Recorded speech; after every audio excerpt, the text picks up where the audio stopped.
on this appointed day, on the morning of midsummer, the trumpets of the Eldar greeted the rising of the sun, and in the east was raised the standard of the sons of Feanor, and in the west the standard of Fingon, High King of the Noldor. Then Fingon looked out from the walls of 𝗟𝗃𝗀𝗀, and his host was arrayed in the valleys and the woods upon the east of Ered-Weatherin, well hid from the eyes of the enemy. But he knew that it was very great. For there all the Noldor of Hithlum were assembled, together with elves of the Falas and Gwyndor's company from Nagathron, and he had great strength of men. Upon the right were the host of Dor-lómin, and all the valour of Hurin and Huor his brother, and to them had come Haldir of Brethil with many men of the woods. Then Fingon looked towards Thangorodrim, and there was a dark cloud about it, and a black smoke went up, and he knew that the wrath of Morgoth was aroused, and that their challenge was accepted. A shadow of doubt fell upon Fingon's heart, and he looked eastwards, seeking if he might see with elven sight the dust of Anfauglith rising beneath the hosts of Maedhros. He knew not that Maedhros was hindered in his setting forth by the guile of Uldor the Accursed, who deceived him with false warnings of assault from Angband. But now a cry went up, passing up the wind from the south from vale to vale, and elves and men lifted their voices in wonder and joy. For unsummoned and unlooked, for Turgon had opened the leaguer of Gondolin, and was come with an army 10,000 strong, with bright mail and long swords and spears like a forest. Then, when Fingon heard afar the great trumpet of Turgon his brother, the shadow passed, and his heart was uplifted, and he shouted aloud, "Utulin, Aure! Aya Eldalie, Aratanatari, Utulian Aure! The day has come! Behold, people of the Eldar and fathers of men, the day has come!" And all those who heard his great voice echo in the halls answered, crying, "Auta Ilome! The night is passing!" Now Morgoth, who knew much of what was done and designed by his enemies, chose his hour, and trusting in his treacherous servants to hold back Maedhros and prevent the union of his foes, he sent a force seeming great, and yet but part of all that he had made ready, towards Hithlum. And they were clad all in dun raiment, and showed no naked steel, and thus were already far over the sands of Anfauglith before their approach was seen. Then the hearts of the Noldor grew hot, and their captains wished to assail their foes upon the plain. But Hurin spoke against it, and bade them beware of the guile of Morgoth, whose strength was always greater than it seemed, and his purpose other than he revealed.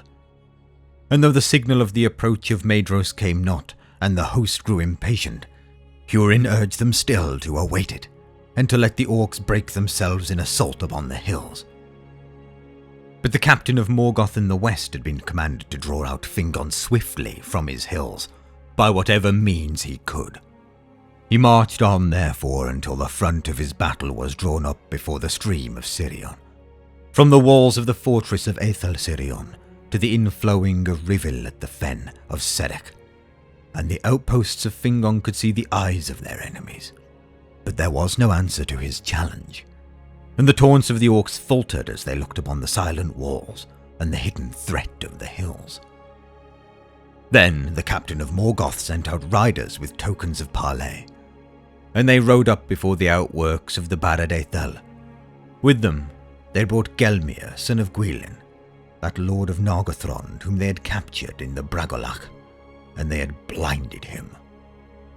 Then the heralds of Angband showed him forth, crying, "We have many more such at home, but you must make haste if you would find them, for we shall deal with them all when we return, even so."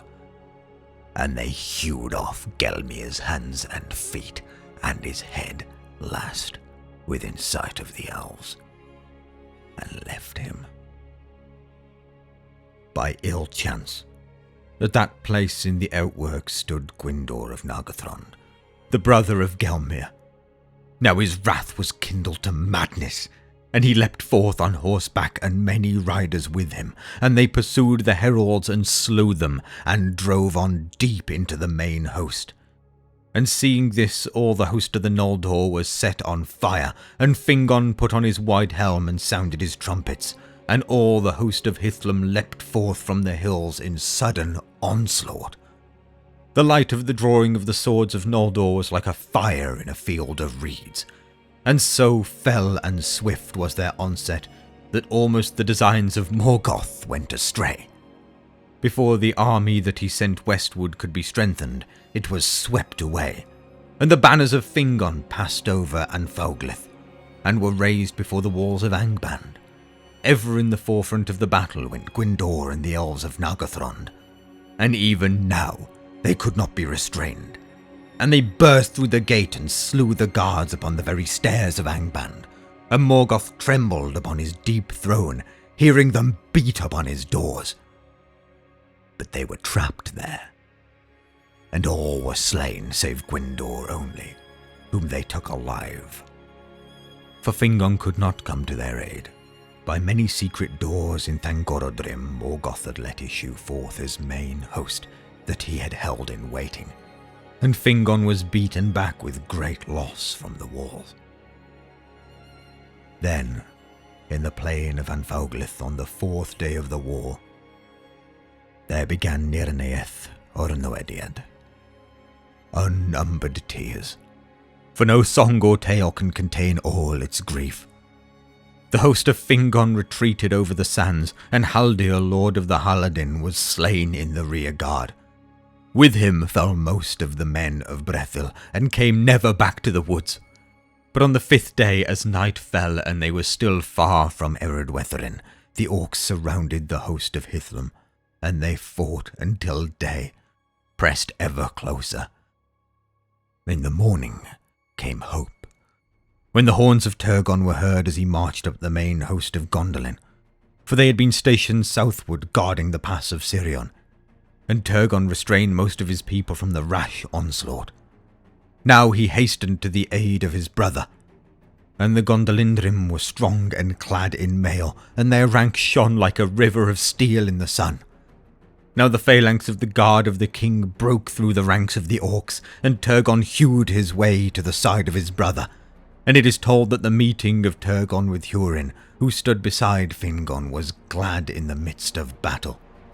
Then hope was renewed in the hearts of the elves, and in that very time, at the 3rd hour of morning, the trumpets of Maedhros were heard at last coming from the east, and the banner of the sons of Feanor assailed the enemy in the rear.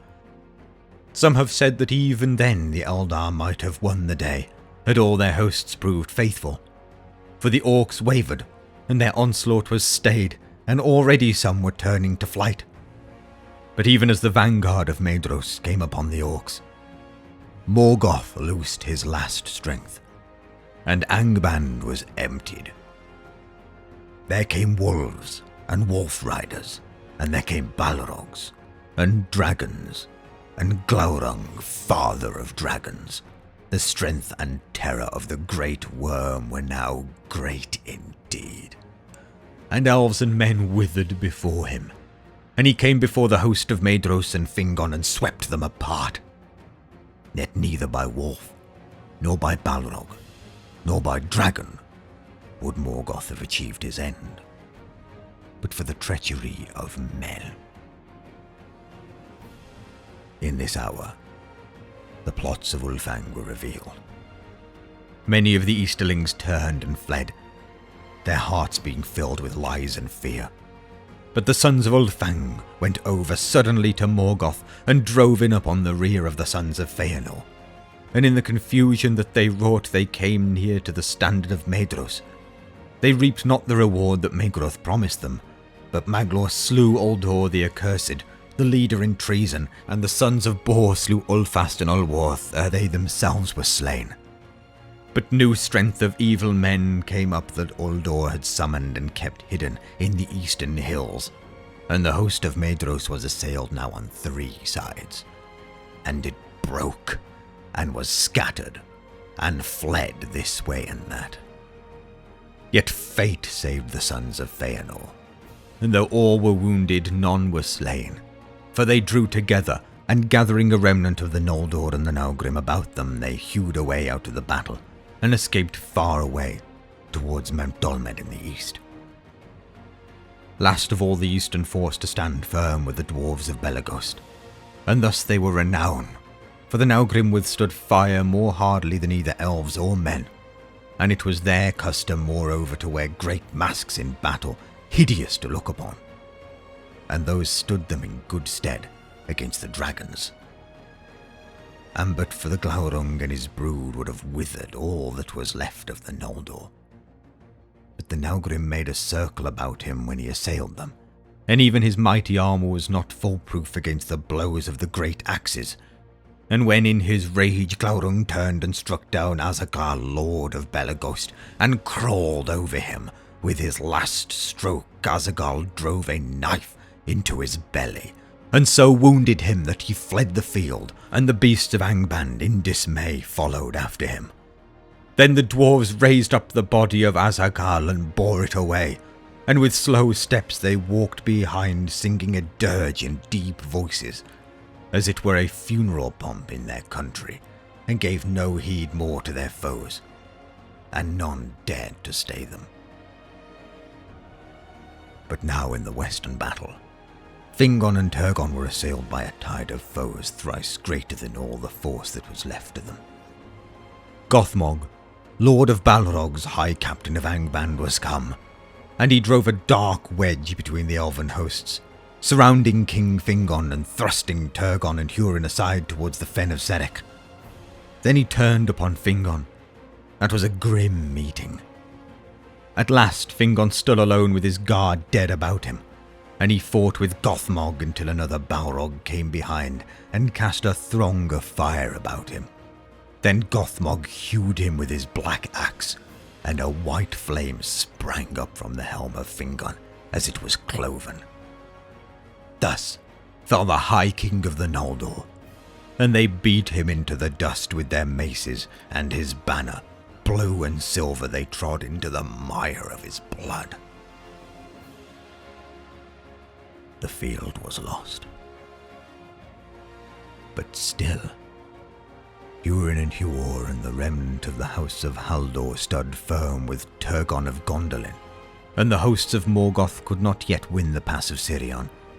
Then Hurin spoke to Turgon, saying, "Go now, lord, while time is, for in you lives the last hope of the Eldar, and while Gondolin stands, Morgoth shall still know fear in his heart." But Turgon answered, "Not long now can Gondolin be hidden, and being discovered it must fall." Then Huor spoke and said, "Yet if it stands for a little while, then out of your house shall come the hope of elves and men. This I say to you, Lord, with the eyes of death. Though we part here forever, and I shall not look on your white walls again, from you and from me a new star shall arise. Farewell." And Maeglin, Turgon's sister-son who stood by, heard these words, and did not forget them, but said nothing. Then Turgon took the counsel of Hurin and Huar, and summoning all that remained of the host of Gondolin, and such of Fingon's people as could be gathered, he retreated towards the pass of Sirion, and his captains, Ecthelion and Glorfindel, guarded the flanks to right and left so that none of the enemy should pass them by. But the men of Dolomin held the rear guard, as Hurin and Huor desired, for they did not wish in their hearts to leave the Northlands, and if they could not win back to their homes, then they would stand to the end. Thus was the treachery of Uldor redressed, and of all the deeds of war that the fathers of men wrought in behalf of the Eldar, the last stand of the men of Dolomin is most renowned. So it was that Turgon fought his way southward, until coming behind the guard of Hurin and Huor he passed down Sirion and escaped, and he vanished into the mountains and was hidden from the eyes of Morgoth. But the brothers drew the remnant of the men and the house of Hador about them, and foot by foot they withdrew, until they came behind the fen of 𝗟𝗏, and had the stream of Rivell between them. There they stood, and gave way no more. Then all the hosts of Angband swarmed against them, and they bridged the stream with their dead and encircled the remnant of Hithlum as a gathering tide about a rock. There, as the sun westerned on the 6th day, and the shadow of Ered-Wethrin grew dark, Huor fell pierced with a venomed arrow in his eye, and all the valiant men of Hador were slain about him in a heap, and orcs hewed their heads and piled them as a mound of gold in the sunset. Last of all, Hurin stood alone. Then he cast aside his shield, and wielded an axe two-handed, and it is sung that the axe smoked in the black blood of the troll guard of Gothmog until it withered, and each time that he slew, Hurin cried, "Aure Entuluva! They shall come again!" 70 times he uttered that cry, but they took him at last, alive, by the command of Morgoth, for the orcs grappled him with their hands, which clung to him still, though he hewed off their arms, and ever their numbers were renewed until at last he fell, buried beneath them. Then Gothmog bound him and dragged him to Angband with mockery. Thus ended Nirneith Arnoediad, as the sun went down beyond the sea. Night fell in Hithlum, and there came a great storm of wind out of the west.